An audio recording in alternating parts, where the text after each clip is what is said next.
नमस्कार। ये है कहानियों का अद्भुत संसार।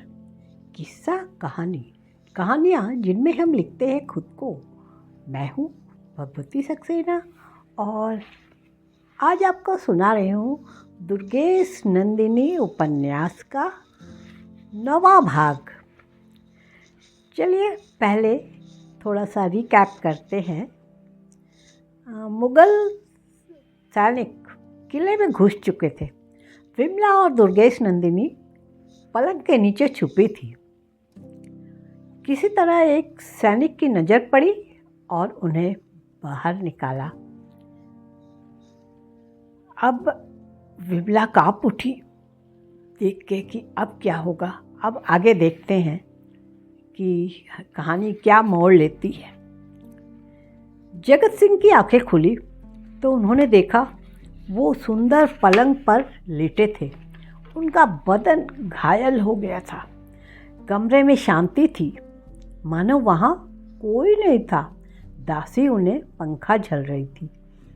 एक स्त्री पलंग के पास पुतली की तरह बैठी आज्ञा की प्रतीक्षा में थी।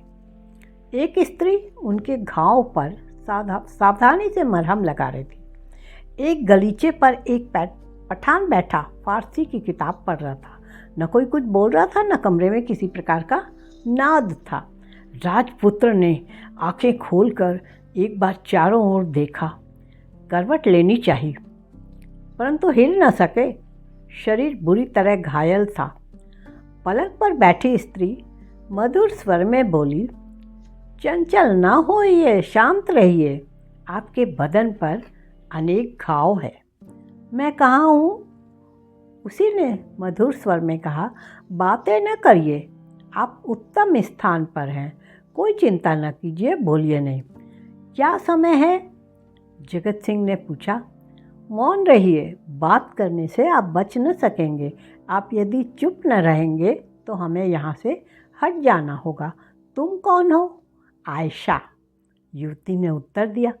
राजपुत्र चुप होकर आयशा का चेहरा देखने लगे। क्या कभी और कहीं उन्होंने उसे देखा था? आयशा की आयु कोई 22 वर्ष की थी। आयशा के सौंदर्य का वर्णन नहीं किया जा सकता था। दुर्गेश नंदिनी परम सुंदरी थी, परंतु आयशा का सौंदर्य इस प्रकार का नहीं था। राजपुत्र आयशा की बहुत देर तक देखते रहे। उन्हें दुर्गेश नंदिनी की याद आ गई। याद आते ही उनका हृदय विदीर्ण होने लगा। उनकी नसों में तेजी से रक्त बहने लगा। उनके घाव में एक बार फिर खून बहने लगा। वो विह्वल हो उठे। पलंग पर बैठी सुंदरी भयभीत होकर खड़ी हो गई। जो व्यक्ति गलीचे पर बैठकर पुस्तक पढ़ रहा था, वो बीच बीच में पुस्तक से आंखें उठाकर बड़ी ही कोमल दृष्टि से आयशा को देख लेता था। उस सुंदरी की डरी हुई मोहनी मूर्ति, उसके कान के कुंडल आदि का हिलना वो एक टक देख रहा था। उस सुंदरी ने कहा, उस्मान, जल्दी से हकीम के पास आदमी भेजो, घाव से खून बह रहा है। आयशा की बात सुनकर वो उठकर चला गया। आयशा मूर्छाग्रस्त राजपुत्र के मुंह और कपोलों पर जल लेकर बार बार छिड़कने लगी।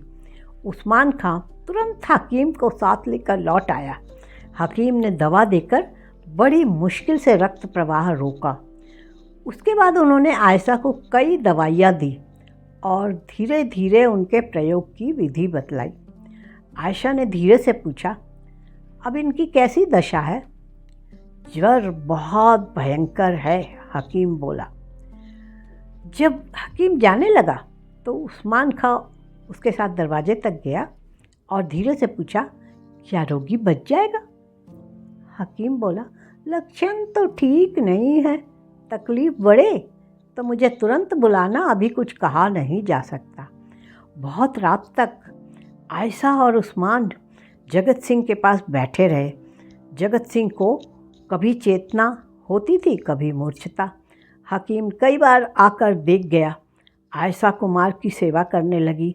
उसी समय एक दासी ने आकर आयशा से कहा, बेगम साहिबा आपको याद फरमा रही हैं, अंदर चलिए। आती हूँ, कहकर आयशा खड़ी हो गई। उस्मान भी उठकर खड़ा हुआ।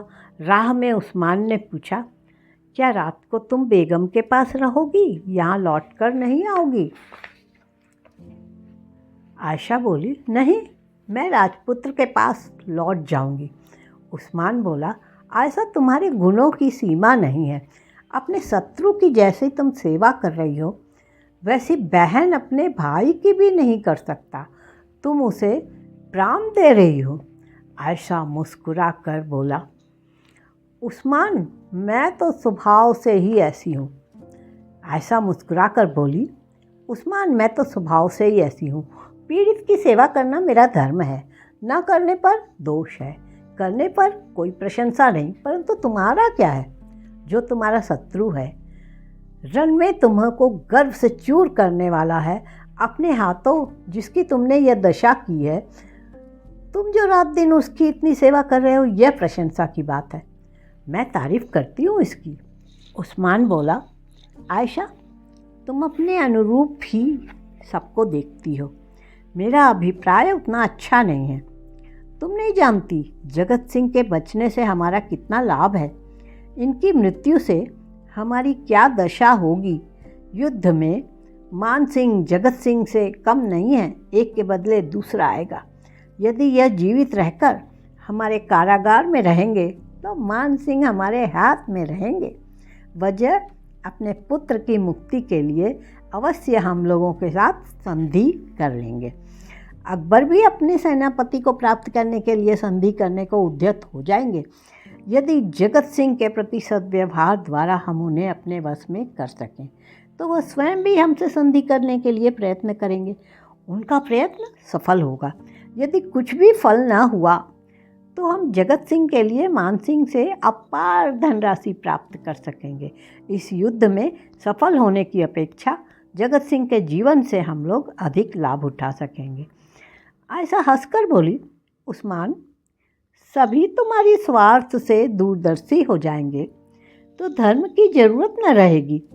उस्मान बोला, मैं कितना बड़ा स्वार्थी हूँ इसका दूसरा प्रमाण देता हूँ। सुनना चाहती हो तुम? आयशा ने अपनी आंखें उस्मान के चेहरे पर फैला दी। उस्मान बोला, मैं किसी आशा को लगाए हुए हूँ आयशा, अभी और कितने दिन उसे सींचना होगा। आयशा गंभीर हो गई। उस्मान ने आयशा के चेहरे पर एक नया सौंदर्य देखा। आयशा बोली, उस्मान, मैं बहन की तरह तुम्हारे पास आती हूँ। अधिक परेशान करोगे तो समझ लेना कि मैं तुम्हारे सामने कभी नकाब ना उतारूंगी। उस्मान का मुस्कुराता हुआ चेहरा फीका पड़ गया।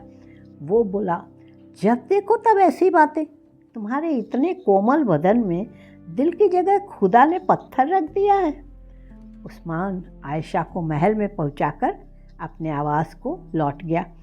उसका मन अत्यंत उदास था। उस समय जगत सिंह अभी भी विषम ज्वर में अचेत थे। उनकी दशा बहुत खराब थी। उनका सारा बदन घाव से भरा था। उनसे रह रह कर रक्त बहने लगा। ये नवा एपिसोड इतना ही। आप सुन रहे थे दुर्गेश नंदिनी उपन्यास का नवा उपन्यास भगवती सक्सेना की आवाज़ में। यह है किस्सा कहानी चैनल। फिर मिलते हैं इसके दूसरे एपिसोड के साथ। कृपया चैनल को लाइक एंड सब्सक्राइब अवश्य करें।